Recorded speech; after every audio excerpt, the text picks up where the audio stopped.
வணக்கம். இந்திய நேரப்படி காலை 8:30 மணி செய்திகள். முதலில் நம் தலைப்பு செய்திகளை காணலாம். மேற்கு வங்கத்தின் வளர்ச்சிக்கு எதிராக மம்தா அரசு செயல்படுவதாக பிரதமர் நரேந்திர மோடி குற்றச்சாட்டு. மாநிலத்தின் வளர்ச்சிக்கு பல்வேறு திட்டங்களை மத்திய அரசு நிறைவேற்றியுள்ளதாக பெருமிதம். கடலூர் கொடுக்கன்பாளையத்தில் வீடுகளையும் காடுகளையும் அழித்துவிட்டதால் தொழிற்சாலை கட்ட வேண்டுமா? தொழிலதிபர்களின் முகவராக திமுக அரசு உள்ளதா என்றும் பாமக தலைவர் அன்புமணி கேள்வி. தமிழ்நாட்டின் 8 சிறு துறைமுகங்களை தனியாருக்கு கொடுக்கும் முடிவை கைவிட சீமான் வலியுறுத்தல். மத்திய பாஜக அரசின் நாசகார திட்டத்துக்கு துணை போவதற்கு பெயர்தான் திராவிட மாடலா என்றும் வினா. சிரியாவில் வன்முறை பாதித்த பகுதிக்கு படைகளை அனுப்புவதாக அதிபர் அகமது அல்சாரா அறிவிப்பு. 2 இனத்தினருக்கிடையே நிகழ்ந்த மோதலில் 600 பேர் கொல்லப்பட்டதாக அதிர்ச்சி தகவல். இனி விரிவான செய்திகளை காணலாம். மேற்கு வங்கத்தின் வளர்ச்சிக்காக மத்திய அரசு பல்வேறு திட்டங்களை நிறைவேற்றியுள்ளதாகவும் அதே நேரத்தில் மாநிலத்தை ஆளும் திரிணாமுல் காங்கிரஸ் அரசு அதற்கு எதிராக செயல்படுவதாகவும் பிரதமர் நரேந்திர மோடி தெரிவித்துள்ளார். மேற்கு வங்கத்தின் துர்காப்பூரில் எண்ணெய், இயற்கை வாயு, மின்னாற்றல், ரயில்வே, தேசிய நெடுஞ்சாலை ஆகிய துறைகளில் பணி முடிக்கப்பட்ட திட்டங்களை பிரதமர் நரேந்திர மோடி தொடங்கி வைத்தார். புதிய திட்ட பணிகளை தொடங்குவதற்கும் அடிக்கல் நாட்டினார். துர்காப்பூரில் பேசிய பிரதமர் மேற்கு வங்கத்தின் உட்கட்டமைப்புக்கும் போக்குவரத்து தொடர்புக்கும் மத்திய அரசு பல்வேறு நலத்திட்டங்களை நிறைவேற்றியுள்ளதாகவும் தெரிவித்தார். அதே நேரத்தில் மேற்கு வங்கத்தை ஆளும் திரிணாமுல் காங்கிரஸ் அரசு பொய், சட்டவிரோதம், கொள்ளை ஆகியவற்றின் அடையாளமாக விளங்குவதாக பிரதமர் குறிப்பிட்டார். இதனால் மேற்கு வங்கத்தின் மக்கள் பாஜகவை நோக்கி நம்பிக்கையுடன் திரும்பியுள்ளதாக தெரிவித்தார். மேற்கு வங்கத்தின் வளர்ச்சிக்கு எதிராக திரிணாமுல் காங்கிரஸ் அரசு செயல்படுவதாகவும் அதன் செயல்கள் அனைத்தும் மாநிலத்தின் இளைஞர்களின் நலனுக்கு எதிராக உள்ளதாகவும் பிரதமர் மோடி குற்றம் சாட்டினார். கடலூர் மாவட்டம் கொடுக்கன்பாளையத்தில் பொதுமக்களின் வீடுகளையும் காடுகளையும் அழித்துவிட்டதால் தொழிற்சாலை கட்ட வேண்டுமா என்று பாமக தலைவர் அன்புமணி வினவியுள்ளார். அவர் வெளியிட்டுள்ள அறிக்கையில் கொடுக்கன்பாளையத்தில் குடியிருப்புகளையும் முந்திரி மரங்களையும் அகற்றியதை கண்டித்து போராட்டத்தில் ஈடுபட்ட மக்கள் மீது காவல்துறை தாக்குதல் நடத்தியிருப்பதை கண்டித்துள்ளார். முந்திரி மரங்கள் பிடுங்கப்பட்ட நிலங்களை காலனி தொழிற்சாலைக்கு அரசு ஒதுக்கியுள்ளதாகவும் குற்றம் சாட்டியுள்ள அன்புமணி இதை எதிர்த்து மக்கள் தொடுத்துள்ள வழக்குகள் உயர்நீதிமன்றத்தில் நிலுவையில் உள்ளதை சுட்டிக்காட்டியுள்ளார். கொடுக்கன்பாளையத்தில் காலனி தொழிற்சாலை அமைக்கும் முடிவை தமிழக அரசு கைவிட வேண்டும் என்றும் அங்கே பல தலைமுறைகளாக முந்திரி பயிரிட்டு வரும் மக்களுக்கு நிலங்களை பட்டா செய்து வழங்க வேண்டும் என்றும் அன்புமணி வலியுறுத்தினார். தமிழ்நாட்டு கடற்பரப்பை தனியாருக்கு தாரை வார்க்கும் முடிவை திமுக அரசு கைவிட வேண்டும் என்று நாம் தமிழர் கட்சி தலைமை ஒருங்கிணைப்பாளர் சீமான் வலியுறுத்தியுள்ளார். அவர் வெளியிட்டுள்ள அறிக்கையில் தமிழ்நாட்டில் உள்ள 8 சிறு துறைமுகங்களை முழுமையாக தனியார் நிறுவனங்களிடம் 99 ஆண்டுகள் குத்தகைக்கு அளிக்கும் திமுக அரசின் முடிவு கடலையே கூறுகட்டி விற்கும் கொடுஞ்செயல் என்று குறிப்பிட்டுள்ளார். செங்கல்பட்டு மாவட்டம் முகையூர், பனையூர், விழுப்புரம் மாவட்டம் மரக்காணம், கடலூர் மாவட்டம் சிலமிமங்கலம், நாகப்பட்டினம் மாவட்டம் விழுந்தமாவடி, தூத்துக்குடி மாவட்டம் மணப்பாடு, மயிலாடுதுறை மாவட்டம் வானகிரி, கன்னியாகுமரி ஆகிய 8 இடங்களில் சிறு துறைமுகங்களை தனியாரிடம் ஒப்படைக்க உள்ளதை குறிப்பிட்டுள்ளார். சிறு துறைமுகங்களை தனியார் நிறுவனங்களுக்கு ஒரு நூற்றாண்டிற்கு தாரை பார்ப்பது வருங்கால தலைமுறைக்கு செய்கின்ற பச்சை துரோகம் என்று குறிப்பிட்டுள்ளார்.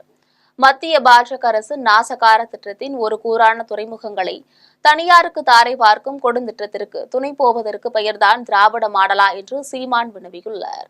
சிரியாவின் தெற்கு பகுதியில் இரு பிரிவினர் மோதிக்கொண்ட இடத்துக்கு வன்முறையை கட்டுப்படுத்துவதற்கு புதிய படை அணியினரை அனுப்புவதாக அதிபர் அகமது அல்சாரா தெரிவித்துள்ளார்.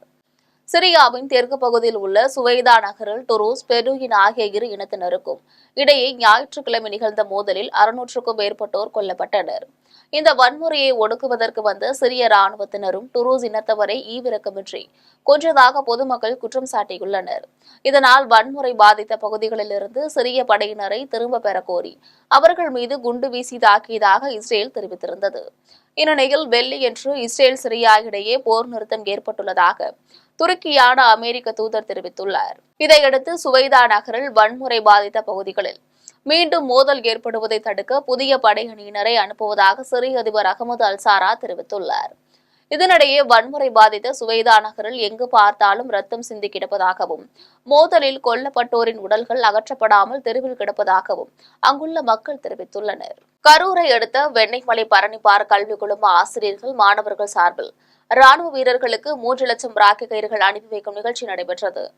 கரூரை அடுத்த வெண்ணைமலையில் உள்ள பரணிப்பார் கல்விக் குழுமத்தின் ஆசிரியர்கள் மாணவர்கள் சார்பில் 3 லட்சம் ராக்கி கயிறுகளை ராணுவ வீரர்களுக்கு அனுப்பும் நிகழ்வு தாளாளர் மோகனரங்கன் தலைமையில் நடைபெற்றது.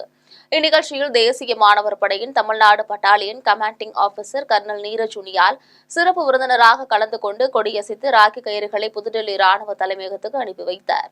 ஆசிரியர்களும் மாணவர்களும் அவருக்கு அன்போடு ராக்கி கயிறுகளை அணிவித்து இந்திய முப்படைகளுக்கு பெருமித உணர்வுடன் நன்றி தெரிவித்தனர். இந்நிகழ்ச்சியில் செயலாளர் பத்மாவதி, அறங்காவலர் சுபாசினி, முதல்வர் ராமசுப்பிரமணியன் ஆகியோர் கலந்து கொண்டனர். ராணிப்பேட்டை மாவட்டம் அரக்கோணம் அருகே நடைபெற்ற உங்களுடன் ஸ்டாலின் முகாமில் திமுக சார்பில் உதவி மையம் அமைத்து பொதுமக்களுக்கு குடிநீர் குளிர்பானங்கள் வழங்கப்பட்டது. அரக்கோணம் வட்டம் கணபதிபுரம், சித்தூர், முருங்கை, பின்னாவரம், மாங்காட்டுசேரி ஆகிய ஊர்களுக்கான உங்களுடன் ஸ்டாலின் முகாம் நடைபெற்றது. இம்முகாமில் ஒன்றிய திமுக சார்பில் உங்களுடன் ஸ்டாலின் உதவி மையம் அமைக்கப்பட்டிருந்தது. அதில் முகாமில் மனுக்களை கொடுக்க வந்த பொதுமக்களுக்கு கோரிக்கைகள் அடங்கிய மனுக்களை எழுதி கொடுத்து உதவி செய்தனர். மேலும் பொதுமக்களுக்கு குடிநீர், குளிர்பானங்கள், தேநீர் போன்றவற்றை வழங்கினர். முகாமினை நெமிலி ஊராட்சி ஒன்றிய தலைவர் வடிவேல் திறந்து வைத்து பார்வையிட்டார். அப்போது ஒன்றிய திமுக செயலாளர் பெருமாள் உடனிருந்தார். கன்னியாகுமரி மாவட்டம் அழகிய பாண்டியபுரத்தில் நடைபெற்ற உங்களுடன் ஸ்டாலின் திட்ட முகாமை தமிழ்நாடு உணவு கழக தலைவர் சுரேஷ் ராஜன், மாவட்ட ஆட்சியர் அழகுமீனா ஆகியோர் நேரில் பார்வையிட்டனர். அழகிய பாண்டியபுரம் பேரூராட்சி தலைவர் ஜெயசீலா தலைமையில் உங்களுடன் ஸ்டாலின் திட்ட முகாம் நடைபெற்றது.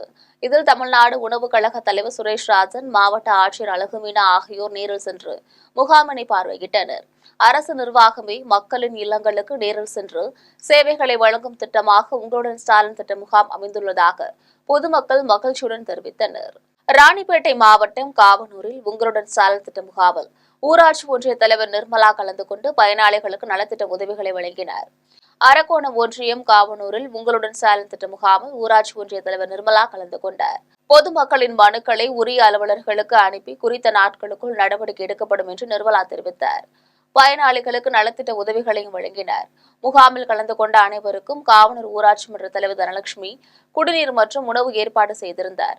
முகாமில் வட்டாட்சியர் வெங்கடேசன், காவல் ஆய்வாளர் தங்க குருநாதன், மண்டல வட்டாட்சியர் முத்துக்குமார், மாவட்ட கவுன்சிலர் அம்பிகா, வட்டார வளர்ச்சி அலுவலர் தாஸ் பிரகாஷ், ஊராட்சி மன்ற தலைவர்கள் தணிக்கை, போலூர் வெங்கடேசன், பெருமூச்சி நந்தகுமார் ஆகியோர் கலந்து கொண்டனர். தஞ்சாவூர் மாவட்டம் பாபநாசத்தில் துப்புரவு தொழிலாளர்கள் வளர்க்கும் பன்றிகளை பேரூராட்சி நிர்வாகம் பிடித்து சென்றதை கண்டித்து சிபிஐ, எம்எல் கட்சியினர் ஆர்ப்பாட்டத்தில் ஈடுபட்டனர். பாபநாசத்தில் துப்புரவு தொழிலாளர்கள் பன்றிகளை வளர்த்து வருகின்றனர். இந்நிலையில் பாபநாசம் பேரூராட்சி நிர்வாகம் சுகாதார சீர்கேடு ஏற்படுவதாக கூறி முன்னறிவிப்பின்றி 100க்கும் மேற்பட்ட பன்றிகளை பிடித்து சென்றுள்ளதாக தொழிலாளர்கள் தெரிவித்துள்ளனர். துப்புரவு தொழிலாளர்களின் வாழ்வாதாரத்தை மீட்கும் வகையில் சிபிஐ, எம்எல் கட்சி சார்பில் பாபநாசம் ஒன்றிய செயலாளர் பிரபு தலைமையில் 40க்கும் மேற்பட்டோர் ஆர்ப்பாட்டத்தில் ஈடுபட்டனர். புதுக்கோட்டை மாவட்டம் ஆலங்குடியில் மதுக்கடை முன் இளைஞர் வெட்டி கொல்லப்பட்டது தொடர்பாக 5 பேரை காவல்துறையினர் கைது செய்துள்ளனர். ஆலங்குடியிலிருந்து மரமடைக்கு செல்லும் சாலையில் உள்ள அரசு மதுக்கடை அருகே கல்லாலங்குடியை சேர்ந்த ரஞ்சித் என்ற இளைஞர் 4 பேர் கொண்ட மர்ம கும்பலால் ஓட விரட்டி வெட்டி கொல்லப்பட்டுள்ளார். இது தொடர்பாக வழக்கு பதிந்த காவல்துறையினர் குற்றவாளிகளை தேடி வந்தனர். இந்நிலையில் ஸ்ரீதர், வெங்கடேஷ், மதிவாணன், வசந்தகுமார், கலையரசன் ஆகிய 5 பேரை கைது செய்துள்ளனர். அவர்களிடம் நடத்திய விசாரணையில் காதல் தகராறில் முன்பகையின் காரணமாக வெட்டி கொன்றது தெரியவந்துள்ளது. திருவாரூர் மாவட்டத்தில் பணியின் போது விபத்தில் சிக்கி உயிரிழந்த சிறப்பு உதவி காவல் ஆய்வாளரின் உடல் 21 குண்டுகள் முழங்க அரசு மரியாதையுடன் அடக்கம் செய்யப்பட்டது. திருவாரூர் மாவட்டம் அன்னவாசல் திரௌபதி அம்மன் கோவில் தெருவை சேர்ந்த மோகன் முத்துப்பேட்டையில் உள்ள சிறப்பு உதவி காவல் ஆய்வாளராக பணிபுரிந்து வந்தார். வேலைக்காக மோகன் இருசக்கர வாகனத்தில் திருவாரூருக்கு வந்தபோது விபத்துக்குள்ளாகி உயிரிழந்தார். கூராய்வுக்கு பின் அன்னவாசலில் உள்ள அவரது வீட்டிற்கு உடல் எடுத்து வரப்பட்ட நிலையில் மாவட்ட காவல் கண்காணிப்பாளர் கருண்கரத் மோகனின் உடலுக்கு மாலை அணிவித்து மரியாதை செலுத்தினார்.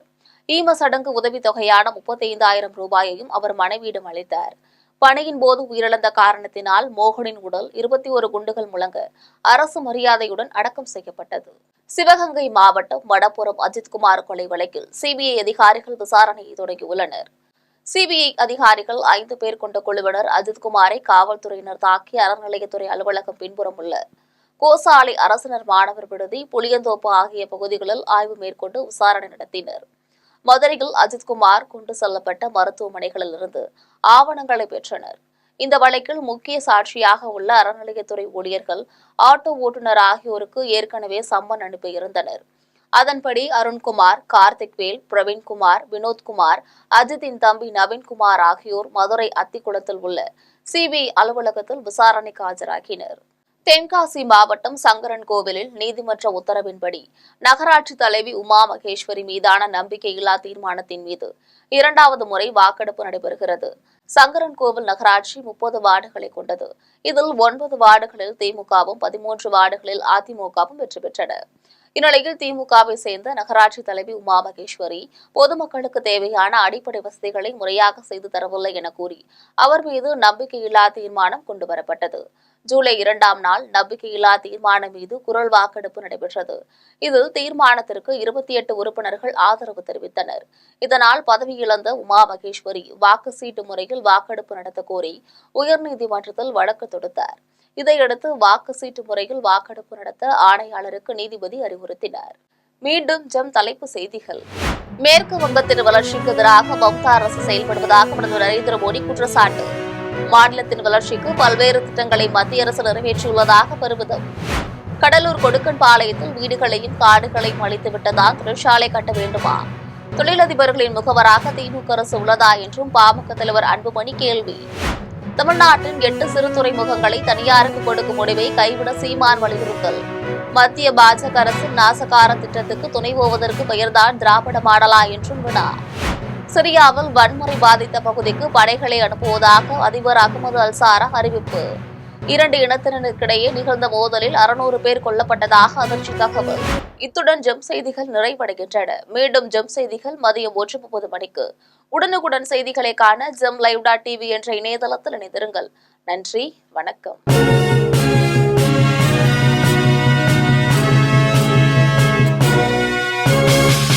உடனுக்குடன் அப்டேட் தெரிந்து கொள்ள ஜெம் டிவி தமிழ் ஆப்பை இன்ஸ்டால் செய்யவும்.